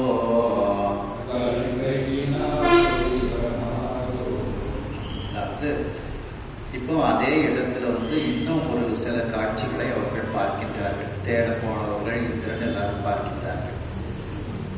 பாம்பு குட்டி போட்டு அந்த குட்டிகள்லாம் நெளிந்து கொண்டு வெயில்ல கிடக்கு. வெளி இடத்துல நெளி அரா நெளிந்து கொண்டு இருக்கக்கூடிய அரா பொருளை பாம்பினுடைய குட்டிகள். பாம்பு நிறைய குட்டி போடும். அந்த பாம்பு குட்டிகள் வெயில் வெள்ளிடையில் வெயில் கடுமையா அடிக்குது. அவைகள் எல்லாம் வெற்றிடத்தில் கிடக்கின்றது. அந்த பாம்பு குட்டிகள் எல்லாம் நெளிந்து கொண்டு கிடக்கின்றது. வெள்ளிடையில் கிடந்து அவ்வெளியிடத்தில் கிடந்து உயங்கி நெடிய அந்த வெயிலின் காரணமாக வருந்தி உயங்கின வருந்தி நெளிந்து கொண்டு இருக்கின்றது. உடனே இந்த வெயில் கடுமையா இருக்கு. ஆனா அதுகள்லாம் ரொம்ப குட்டிகள். அரா பொருள் ரொம்ப குட்டிகள். வெயில தாங்கக்கூடிய ஆற்றல் இன்னும் இல்லை. உடனே அந்த புல் ஏறுன்னா புல்லுன்னா பறவை. பறவைகளுக்கு அரசன் கருடன். புல் ஏறுன்னா பறவைக்கு அரசன் கருடன். அந்த புல் ஏறு அந்த கருடனானவன் ஒளியரா சிறை விரித்து அந்த ஒளி புகாமல், அதாவது சூரியனுடைய ஒளி புகாமல் ரெக்கையை விரித்து அந்த பாம்பு குட்டிக்கு நிழல் பரப்பி கொண்டிருக்கிறது. பாம்பு குட்டிகள் பாம்புக்கும் கருடனுக்கும் ஆகாது பகை. ஆனா பெரிய பாம்புன்னா கூட கருடன் யோசனை பண்ணலாம். இங்க எல்லாம் குட்டிகளா இருக்கு. அந்த குட்டிகள் வெயில் பட்டு அதில் துன்பப்படுதுங்கிறதுனால அந்த கருடனானவன் அந்த ஒளி அந்த சூரிய ஒளி பாம்புக்கு மேல் படாமல் ஒளி அடா சிறை விரித்து ரெக்கையை விரித்து, சிறைனா ரெக்கையை விரித்து நிழல் பரப்பி கொண்டு அப்படியே தவம் செஞ்ச மாதிரி அந்த ஒரே இடத்துல அது உட்கார்ந்து. உடனே இதை குரங்கு பார்க்குது. ஐயோ, இது என்ன கருடன் ஒரே இடத்துல உட்கார்ந்துருக்கு, இதுக்கு எதுவும் நோய் பிடிச்சிட்டோ எதுவும் ஒரு துன்பம் வந்துட்டோ நாம் கொஞ்சம் தண்ணி வேண்டாம் கொண்டு இதுக்கு கொடுப்போம் அப்படின்னு சொல்லி அந்த ஆற்றுல இருந்து சங்குல தண்ணி எடுத்து கொண்டு இந்த குரங்கு கருடனுக்கு கொடுக்கணும் அப்படின்ட்டு. இப்போ நிழலை பரப்பி கொண்டு அந்த கருடன் ஒரே இடத்தில் இருக்கின்றது. இதை குரங்கு பார்க்கின்றது. பார்த்து என்ன நினைக்குது?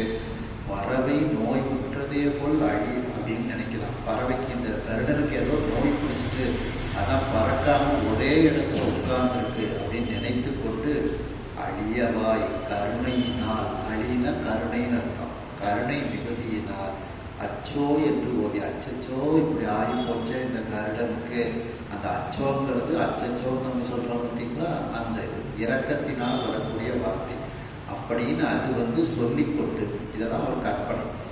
அயல் மடமந்தி அங்கு இருக்கக்கூடிய அந்த குரங்கானது அருவி ஊற்றும் துளிய நீர், அந்த அருவிலிருந்து ஊற்று நீராக வரக்கூடிய அந்த நீர் துளியை அது வளை தசும்பின் சங்கு குடம்போடு இருக்கக்கூடிய சங்கு, இந்த வளைனா சங்கு, தசும்புன்னா குடம், அப்படி குடம்போடு இருக்கக்கூடிய அந்த சங்கில் முகத்து எடுத்து அந்த சங்குக்குள்ள தண்ணீரை எடுத்துக்கொண்டு கருங்கையினால் சொருவமாக தன்னுடைய கருமையான கையினால் இந்த கருட பறவைக்கு கொண்டு இதை பிடிச்சிக்கோ அப்படின்ட்டு வாய் பக்கம் சொருகிட்டுதான் அந்த தண்ணீர்.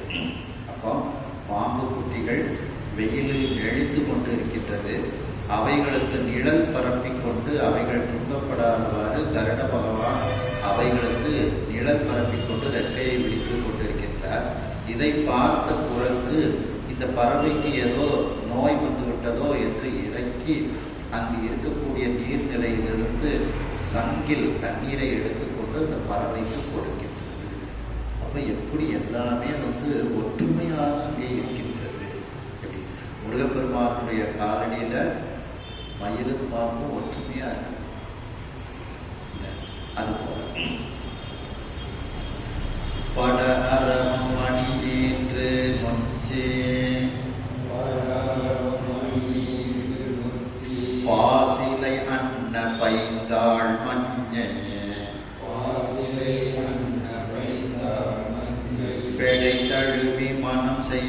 மன அறையில்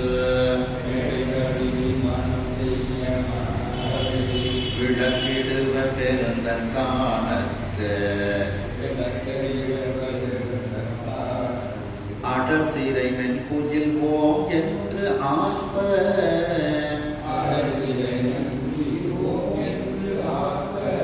மடக்கிள்ள எழுத்து ஐந்தும் ஓசை தொடர்பு பெற உச்சரிப்ப குறுமொழி கேட்டு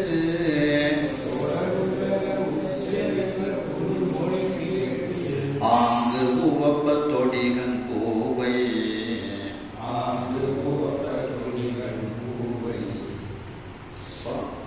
வட அறம், அதாவது மதில்கள் அந்த ஆண்மையிலும் பெண்மையிலும் அன்போடு மனவரையில் ஒற்றுமையாக இருக்கின்றது. அவைகள் அன்போடு இருக்கின்றது. அந்த நேரத்தில் பாம்பு அந்த இடத்தில் தன்னுடைய நாகமணியை கொண்டு சென்று அவைகளுக்கு ஒளி பொருந்திய அந்த இடத்தை ஒரு விளக்கை ஏற்றி வைக்கின்றது அப்படிங்கிறார். அதாவது பட அறம் மணி என்று படம் எடுத்துக் கொண்டிருக்கக்கூடிய பாம்பானது தன்னிடத்தில் இருக்கக்கூடிய நாகமணியை அது ஈன்று நாகமணியை கீழே வைக்கின்றது. அங்கு மயில் இருக்கின்றது. மயில் எப்படி இருக்கின்றது? அதனுடைய கால்கள் நொச்சி பாசிலை அன்ன பைத்தாள். நொச்சி இலை, அந்த நொச்சி இலை எப்படி இருக்கின்றதா? பசுமையாக இருக்கின்றதா? பாசிலைனா பச்சை இலைன்னு அர்த்தம். அந்த நொச்சி என்கின்ற அந்த பச்சிலை அன்ன பைத்தாள், அந்த பச்சிலையை போல பசுமையான கால்களை உடைய மயில் அப்படின்னு அர்த்தம். அதாவது நொச்சி இலை எப்படி பச்சை பசைன்னு இருக்கோ அது போன்று பசுமையான கால்களை உடைய அந்த மயில் மஞ்சள். அந்த மயிலானது பெடை தழுவி தன்னுடைய பெண்மை அந்த பெண்மையினை தழுவிக்கொண்டு மனம் செய்ய அந்த அவைகள் ஒற்றுமையாக இருக்க அந்த மன அறையில் விளக்கை இடுவ. அந்த பாம்பு ஏற்கனவே ஒரு நாகமணியை வச்சிருக்கு பார்த்தீங்களா? அந்த நாகமணியை கொண்டு இவைகள் ஒற்றுமையாக இருக்கக்கூடிய இடத்துல ஒரு வெளிச்சம் இருப்பதற்காக அங்க கொண்டு வைக்கலாம். அப்போ பாம்புக்கும் மயிலுக்கும் ஆகாது, ஆனா அவைகள் ஒற்றுமையாக இருக்குது இந்த இடத்துல. அதுக்கப்புறம் பெருந்தன் காணத்து அடர் சிறை மென்புயில் ஓம் என்று ஆரம்ப. அந்த மிகப்பெரிய குளிர்ச்சி பொருந்திய பெரும் தன்ன குளிர்ச்சி பொருந்திய அந்த காணம், அந்த காட்டில் அடர் சிறைமென் அடர்ந்த ரெக்கைகளை உடைய மென்மையான குயில்கள். அடர்ந்த ரெக்கை, சிறைன ரெக்கை, ரெக்கைகளை உடைய மென்மையான குயில்கள் ஓம் என்று ஆர்ப்ப. ஓம்னு பிரணவ சப்தத்தை அந்த குயில்கள் கூவுகின்றதா. மடக்கிள்ளை எழுத்து ஐந்தும் ஓசை தொடர்பு பெற உச்சரிப்ப. அந்த மடம் என்கின்ற அந்த கிள்ளை, அந்த கிளியானது 5 எழுத்தை அந்த நல்ல அந்த சிவாய நம அப்படின்னு நல்ல நமக்கு புரிகின்றது போல ஓசை தொடர்பு பெற நல்ல நமக்கு புரிகின்றது போல அவைகள் உச்சரிக்கின்றது அப்படின்ட்டு அதை சொல்றாங்க.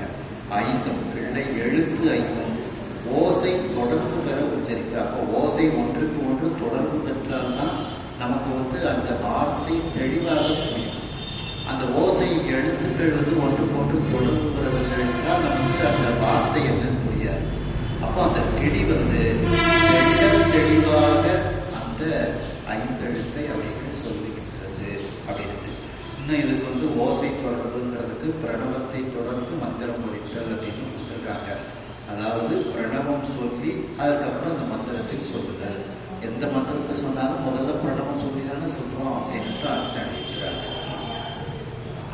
அப்படி அந்த கிளிகள் எல்லாம் அந்த ஓங்காரத்தையும் அந்த பஞ்சாட்சரத்தையும் அவைகள் சொல்கின்றது. குறுமொழி கேட்டாங்க. அந்த குருநாதனுடைய அந்த உபதேச மொழியை கேட்டு அந்த நாகனவாய் பறவைகள் எல்லாம் அங்கு மகிழ்ச்சியோடு அவைகள் இருக்கின்றன அப்படிங்கிறாங்க. அதாவது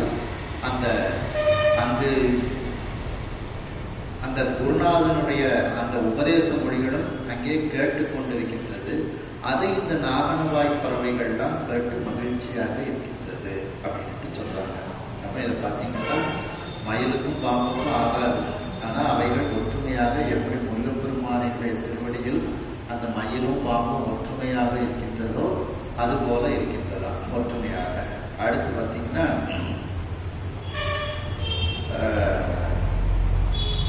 இதுல சம்பந்தம் திருநாவுக்கர சுவாமிகள் சொல்றாங்க பார்த்தீங்களா, சொன்மாலை பயில்கின்ற குயிலினங்கால் சொல்லீரே பன்மாலை வரிவண்டு பண்பிழக்கும் படனத்தான் முன்மாலை நகதிங்கள் முகிழ் விளங்கு முடிச்சென்னி பொன்மாலை மார்பன் என் புதுநலம் நிகழ்வானோ அப்படின்னு.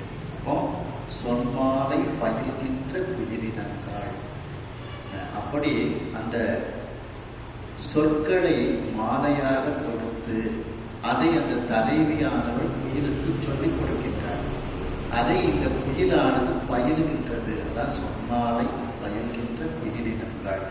அதுபோல சொல்லீரே இந்த குயில்கள் எல்லாம் இங்க அந்த பிரணவ சப்தத்தை சொல்கின்றது அப்படின்ட்டு. அடுத்து பார்த்தீங்கன்னா கிளிகள் ஐந்தெழுத்தை சொல்கின்றது. அப்போ சிறையார் மடக்கிளியே இங்கேவா தேனொழுவா முறையாதே உண்ணத் தருவன் மொய்பவளத்தொடு தரளம் துறையாடும் கடல் தோணி புறத்து ஈசன் துளக்கும் இளம் விரையாடும் திருநாமம் எனக்கு ஒருகார் பேசாயே. அப்போ அந்த கிளிக்கு அந்த சிவபெருமானினுடைய நாமத்தை அந்த பெண் சொல்லி பழக்கி வைத்திருக்கின்றார். அவனுடைய நாமமே ஐந்தெழுத்து தானே நமக்கு. மருந்தவை மந்திரம் மறுமை நன்னெறியவை மற்றும் எல்லாமே அவனுடைய நாமம் தான். அஞ்செழுத்து எல்லாமே அவனுடைய நாமத்துக்குள் அடங்கி விடுகின்றது. அதுக்கப்புறம் பார்த்தீங்கன்னா இன்னும் திருநாவுக்கர சுவாமிகள் சொல்லும்போது ஓது பைங்கிழிக்கு ஒன்பால் அமுது ஊட்டி பாதுகாத்து பல பல கற்பித்து மாதுதான் மருகர் பெருமானுக்கு தூது சொல்ல தொடங்குமே அப்படின்ட்டு. அப்போ இறைவனை பற்றி பல பல இறைவனுடைய பெயரை எல்லாம் அந்த கிளிக்கு சொல்லி கொடுக்கின்றார். அதுக்கு அதே நேரத்தில் சாப்பாடு கொடுக்குறார். சாப்பாடு கொடுத்தா தான் அது சொல்லும். இந்த ஓது பைங்கிழிக்கு ஒன்பால் அமுது ஊட்டி பாதுகாத்து பல பல கற்பித்து இறைவனை பற்றி சொல்லிக் கொடுக்கின்றார் அந்த கிளிக்கு அப்படின்னு திருநாவுக்கர சுவாமிகள் சொல்றாங்க. சுந்தரமூர்த்தி சுவாமிகள் இதுல சம்பந்த பெருமான் சொல்லும்போது வேரிமொழி பொழிற்கிள்ளை வேதங்கள் பொருள் சொல்லும் விடலையாமே. அந்த கிளிகள் எல்லாம் வேதத்துக்கே பொருள் சொல்லலாம். திருவிழிகளில நிறைய அந்தணர்கள் இருக்கின்றார்கள். அந்த அந்தணர்கள் வேதங்களை ஓதுவிக்கின்றார்கள். அந்த வேதத்திற்கு பொருளையும் சொல்லுகின்றார்கள். இந்த பொருளையெல்லாம் கேட்டு கேட்டு கிளியே அந்த வேதத்துக்கு பொருள் சொல்லலாம். வேதங்கள் பொருள் சொல்லும் விடலையாமே திருவிழிகள். சுந்தரமூர்த்தி சுவாமிகள் சொல்லும்போது பறக்கும் எம் பிள்ளைகள் பாடும் எம் பூவைகள். அந்த பூவை தான் நாகனவாய் பறவை. பறக்கும் எம் பிள்ளைகள் பாடும் எம் பூவைகள் அரக்கன் எண்ணத்தன் அடிகள் ஆறுவதற்கு மழைகள் இறக்கும்.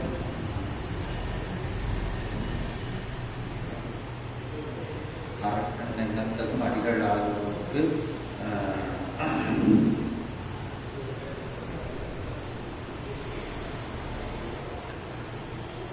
அந்த பாட்ட பூவைகள் வரும்.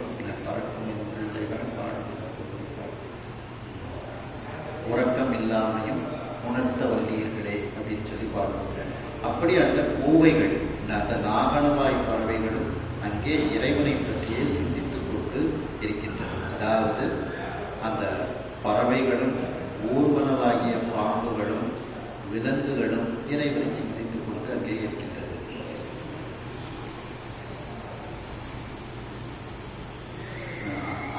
பறக்கும் என் பிள்ளைகள் பாடும் என் பூவைகள் அரக்கன் எண்ணத்தகும் அடிகள் ஆறுடையதை மறக்க இல்லாமையும் படைகள் இல்லாமையும் உறக்கம் இல்லாமையும் உணர்த்த வருகிறே. அந்த இறைவனை மறக்க முடியவில்லை. அதனால் உறக்கம் எனக்கு இல்லை. அதை நீங்கள் பூவைகளை நீங்கள் போய் சொல்லுங்கள் அப்படின்னு அந்த பூவைகளை பற்றி சொல்றாங்க.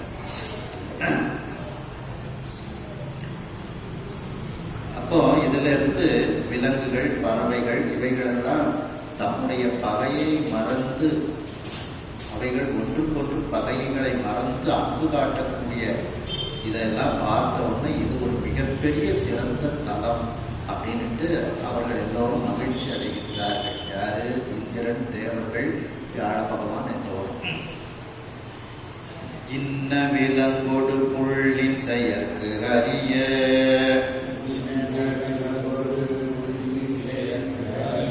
செயல் நோக்கி இரும்போது எய்தே பொன்னகரம் உலகம் உடல் புதைப்பதிரை மகிழ்ச்சி குணம் புதைப்ப போவா அன்ன பொழுது ஒற்றுவர் மீண்டு அடிமணங்கி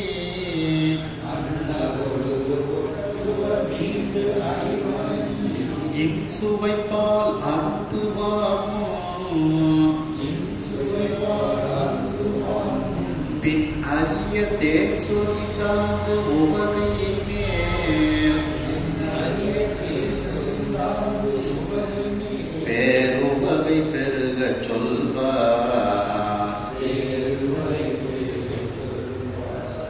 இன்ன விலங்கொடு புள்ளி, இப்படிப்பட்ட அந்த விலங்குகள், புல், பறவைகள், இவைகளெல்லாம் செயற்கு அறிய செயல் நோக்கி செயற்கரிய செயல்களை அவைகள் செய்து கொண்டிருக்கின்றது.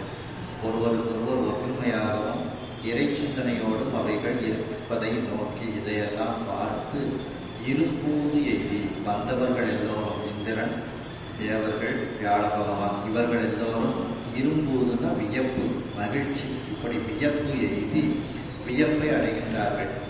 இதை பார்த்தவுடன் பொன்னகரான்னா இந்திரன் உலகம் உடல் புதைப்ப நிறை மகிழ்ச்சி உள்ளம் புதைப்பு போவான். அவனுக்கு அப்படியே உடம்பெல்லாம் சிலிர்க்கின்றது. அந்த மயிர்கால்கள் அவனுக்கு சிலிர்க்கின்றது. மேலும் மகிழ்ச்சி அப்படியே உள்ளத்தில் மகிழ்ச்சி, அப்படியே மகிழ்ச்சியில உள்ளமே புதைந்து போகின்றது. மகிழ்ச்சி உடம்பு முழுக்க அவனுக்கு கிடைக்கின்றது, உள்ளம் முழுக்க கிடைக்கின்றது. அன்ன பொழுது இப்படி அவன் இதையெல்லாம் இங்கு நடக்கக்கூடிய செயல்பாடுகளை எல்லாம் பார்த்து கொண்டிருக்கும் போது ஒற்றர்களை அனுப்பியிருக்காங்க. பார்த்தீங்களா, இங்கே என்ன ஒரு தலம் இருக்கணும், ஒரு தீர்த்தம் இருக்கணும், அதை கண்டுபிடிச்சிட்டு வாங்க அப்படின்னு சொல்லி அனுப்பியிருக்காங்க. அவங்க வராங்க. அன்ன பொழுது அப்படிப்பட்ட நேரத்தில் ஒற்றுவர் மீண்டு அடிமணங்கி அந்த திருத்தலத்தையும் தீர்த்தத்தையும் தேடிக்கொண்டு சென்ற அந்த ஒற்றர்கள், இந்திரனோடு வந்த தேவர்கள் மீண்டு அங்கெல்லாம் சுத்தி கண்டுபிடித்து விட்டு மீண்டும் இந்திரனிடத்தில் வந்து அடிவணங்கி இந்திரனுடைய திருவடிகளை வணங்கி இன்சுவைப்பால் அருந்துவானோ, ஒருத்தன் இனிமையான சுவை பொருந்திய பாலை குடிக்கின்றான். அவன் குடிச்சு முடிச்ச உடனே தேனையும் கொண்டு குடிக்க கொடுத்தா எப்படி இருக்கும்? அதுபோல இவர்கள் இந்திரனுக்கு மகிழ்ச்சிக்கு மேல மகிழ்ச்சி ஏற்படுமாறு அவர்கள் இப்பொழுது பதில் சொல்ல ஆரம்பிக்கின்றார்கள். அதாவது முதல்ல நல்ல இனிமையான பாலை குடிச்சாச்சு. பாலை குடிச்ச உடனே அடுத்தவர் தேனை கொண்டு வந்து கொடுத்தார்கள். எப்படி இருக்கும்? அப்போ மகிழ்ச்சி, இன்னமும் மகிழ்ச்சி. அதுபோல சுவைப்பால் அருந்துவானோ, இனிமையான சுவை மிகுந்த பாலை அருந்தக்கூடிய இடத்தில் பின் அதற்கு பின் பாலை அருந்தியதற்கு பின் அரிய தேன் சொரிந்தாங்கு அருமையான அந்த தேனையும் அவர்களுக்கு குடிப்பதற்கு கொடுப்பது போல உவகை மேல் பேருவகை பொங்க, அந்த மகிழ்ச்சிக்கு மேல் மிகப்பெரிய மகிழ்ச்சி ஏற்படுமாறு அவர்கள் இப்பொழுது பதில் சொல்ல ஆரம்பித்தார்கள். அப்போ பால் உவகை, அதுல தேனும் சேரும் போது பேர் உவகை அப்படின்ட்டு. எப்போவனத்திலும் என்றும் கண்டறியா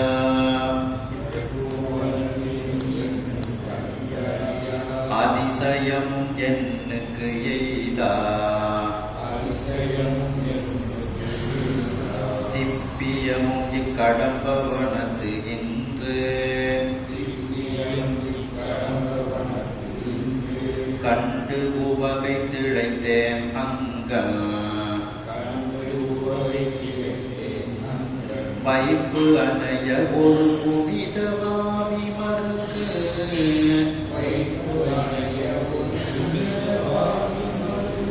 ஒரு கடம்ப வனத்தின் நீடு ஒப்பில் மொழியாய் முளைத்த சிவலிங்கம் ஒன்று உலகு என்று உரைப்ப கேட்டான்.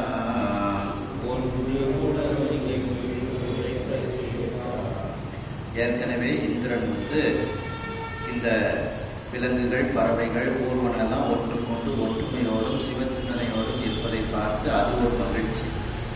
அந்த மகிழ்ச்சிக்கு மேலும் மகிழ்ச்சி சேர்ப்பது போல இந்த ஒற்றுவர்கள்லாம் நாங்கள் இங்கே ஒரு தீர்த்தத்தையும் ஒரு சிவலிங்கத்தையும் பார்த்தோம் அப்படின்னு சொல்லி சொல்றாங்க. இது பால் குடிச்சு அதிலே தேனையும் சேர்த்து குடித்தது போல மிகப்பெரிய உவகைக்கு மேல் வேறு உவகையாக இருக்கின்றது அப்படிங்கிறாங்க. அவங்க என்ன சொல்றாங்க, இப்போ எப்புவனத்திலும் என்றும் கண்டறியா அதிசயமும், நாங்கள் எந்த உலகத்திலும் இங்கே ஒரு சிவலிங்க மூர்த்தி இருக்கின்றது, அந்த மூர்த்தியை போல ஒரு அதிசயமான ஒரு சிவலிங்க மூர்த்தியை எந்த உலகத்திலும் நாங்கள் பார்க்கவில்லை அப்படிங்கிறாங்க.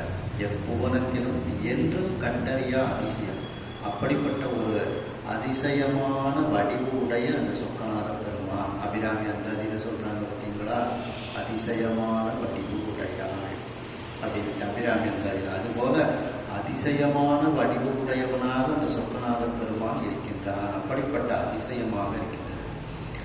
எண்ணுக்கு எய்தான் திப்பியமும், எண்ணுக்கு எய்தான அளவிற்கு அடங்காத திப்பியம் அப்படின்னா தெய்வத்தன்மையோடு அந்த சிவலிங்க மூர்த்தி இருக்கின்றது. திப்பியம் அப்படின்னா தெய்வத்தன்மை அப்படின்ட்டு தெய்வீகத்தன்மை.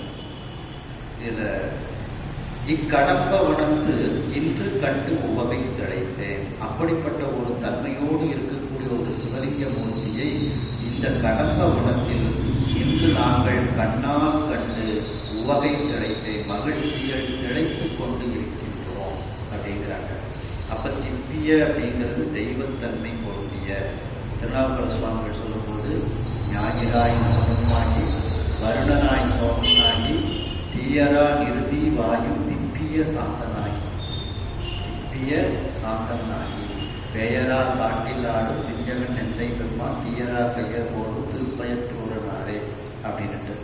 அப்படி திப்பிய சாந்தன் அப்படின்னா தெய்வத்தன்மை பொருந்திய அந்த இடத்துக்கு ஈசானன் எடுத்துக்கிடலாம், குபேரன் எடுத்துக்கிடலாம், இந்திரன் எடுத்துக்கிடலாம். இதெல்லாம் இந்த திக்குகளுக்கு அந்தந்த திக்குகள் அட்டத்துக்கு பாடல்களை வரவழைக்கும் போது பாடுவதற்கு எங்களுக்கு உபயோகமாக இருக்கும். வாசல் சாந்தி பிரவேச படிக்கும் போது அதனால் இதெல்லாம் மனப்பாடம் பண்ணி வச்சுருக்கோம். அப்படி இதில் நிருதிங்கிற இது இதில் அபூர்வமாக இருக்குது பிரயோகம். நிருதிங்கிற அந்த திக்கு அபூர்வ பிரயோகமாக அந்த பாட்டில் இருக்குது. அதனால் நிருதி திக்குக்கு இதெல்லாம் பார்க்கலாம். ஞாயிறாய் நமனும் ஆகி வருணனாய் சோமனாகி தீயாராய் நிருதி பாடு. அப்போ அந்த திப்பிய சாந்தனாகி, அப்போ தெய்வத்தன்மை பொருந்திய அந்த சிவலிங்கத்தை நாங்கள் கண்டோம், மகிழ்ச்சியில் திளைத்தோம்.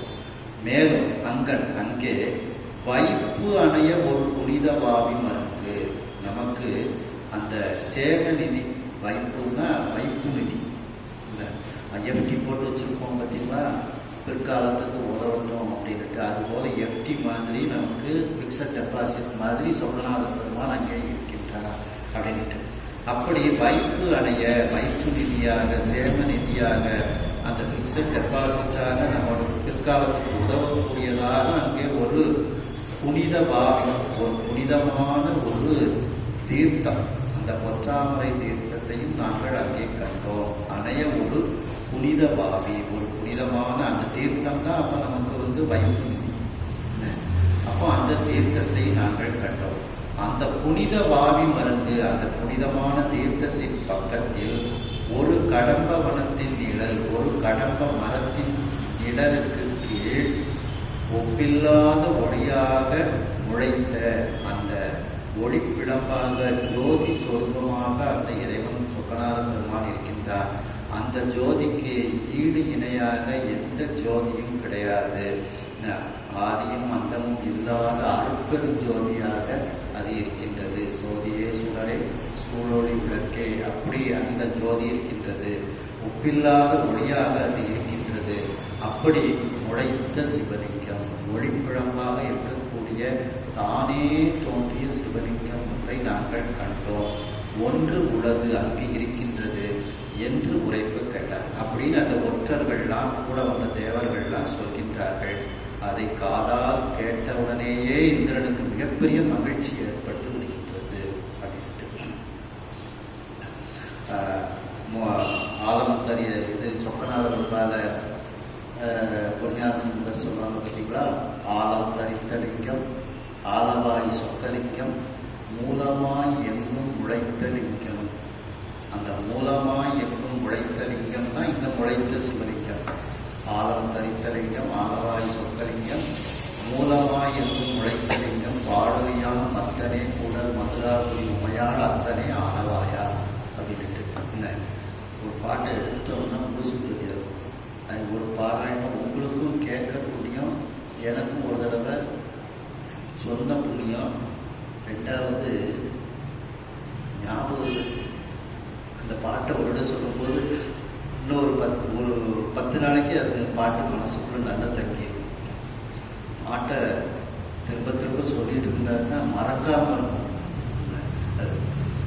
அப்படி அந்த மூலமாய் எங்கும் முளைத்த லிங்கமாக இருக்கக்கூடிய ஒரு சிவலிங்கத்தை நாங்கள் கண்டோம் அப்படின்ட்டு இந்திரனுக்கு அந்த மகிழ்ச்சிக்கு மேல பெருமகிழ்ச்சி உண்டாகுமாறு அவர்கள் சொல்கின்றார்கள் என்று இந்த அளவில் இந்த சிந்தனையை நிறைவு செய்து மீண்டும் அடுத்த சிந்தனையில் தொடருவோம்.